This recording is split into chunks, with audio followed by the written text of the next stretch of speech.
Never waste a good crisis. And when it comes to the economic crisis, don't waste it when it can have a very positive impact. You never want a serious crisis to go to waste. The way we're going to win over the long term is not just militarily. We've got to win over hearts and minds. And what that means is we've got to invest in countries that have no educational infrastructure, have no means for young people to get ahead. We've got to give them a stake in creating the kind of world order that I think all of us would like to see. Stay tuned for Politics and Religion.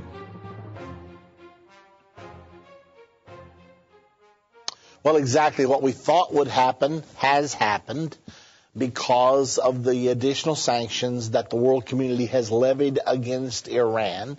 Iran now plans to build more atomic reactors, defying week-old UN sanctions over its nuclear program. Iran promised to expand its atomic research Wednesday as its president vowed to punish the West and force it to sit at the negotiating table like a polite child before agreeing to further talks.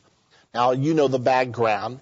The international community has been attempting to bring Iran under control for a long time. Iran started out by developing a nuclear program supposedly for domestic consumption.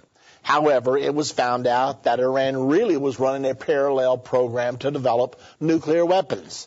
Therefore, the world community voted that Iran should not have the ability to develop nuclear power at all. Number one, they have more oil than almost anyone else in the world. So why do they need nuclear programs for the generation of electricity? Now, their answer, of course, was, well, we want to sell our oil to other nations, and it's more efficient for us to produce the electricity through nuclear power. That was their excuse, but nobody was buying it. Nevertheless, Iran signed the Nuclear Non-Proliferation Treaty, submitted to inspections, but along the way, there showed up an entire processing plant, an enrichment plant, that they didn't bother to tell the United Nations about, a place called Qom, built inside of a mountain where they were going to be able to enrich uranium. Furthermore, they said we're only going to enrich uranium to the level that's needed for the production of domestic power, for electricity. However, recently they announced that they had, in fact, enriched uranium up to 20%, which is 5 times that which is necessary for the generation of electricity. So their excuse was, well, we're doing some experimentation into medical science, and we needed the higher enrichment for that particular area of our research. They also announced at the time, oh, by the way, we have the ability to go up to 80 or 85%. Well, you only have to go to 90% to create a nuclear bomb. So they wonder why the international community does not trust them. At the same time, they're developing missiles that are of sufficient power to carry a nuclear payload, and everybody knows it. And those particular missiles really have no conventional use. So it's one thing on top of another, on top of another. Iran has defied. Now, the problem is Iran has some high-powered friends with veto power at the UN Security Council. They have China, they have Russia. So the only sanctions that China and Russia have really been willing to vote yes on are those that really will not stop Iran's nuclear program at all. Now, all the time hovering in the background of all this is the prophecy in the Bible that Iran and Russia will be allies against Israel at the time of the Battle of Armageddon, which lies ahead of us now. We don't know for sure how far ahead, maybe 10 years, maybe 20 years, but the Battle of Armageddon is ahead. And so we know that the present alignment between Russia and Iran is no fluke, that it is a very real alignment, because Ezekiel chapter number 38, verses about 5 through 8, tell us specifically that Persia will come down with Russia against Israel at the time of the Battle of Armageddon. And, of course, Iran is Persia. Many people still refer to Iran today as Persia, but Iran was known as Persia up until about 40 or 50 years ago. So all of this is developing now. President Ahmadinejad said Iran will not make one iota of concessions.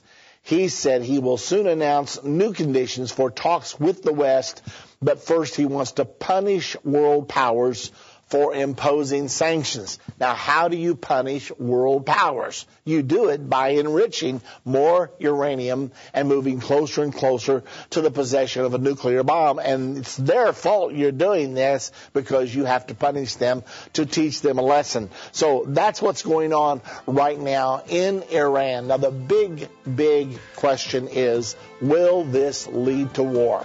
The Bible does prophesy a war coming out of that part of the world. Could this present escalation convince Barack Obama that the only way to peace is through war? Should a man be able to marry a man, a woman a woman? What is marriage anyway? Where did the concept come from? What does the one who created marriage think about same-sex marriage? We'll discuss all this and more today on Politics and Religion. Look, there are two things I don't discuss: politics and religion.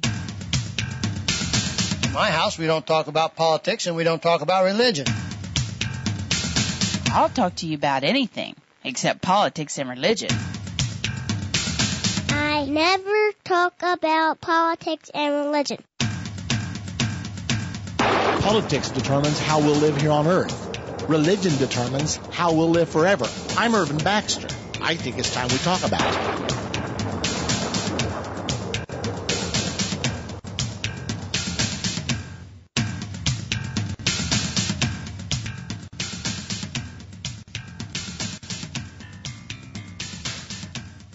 Well, the closing arguments were made on the case that is in progress in California, and then this case has been submitted to the hands of a California district judge.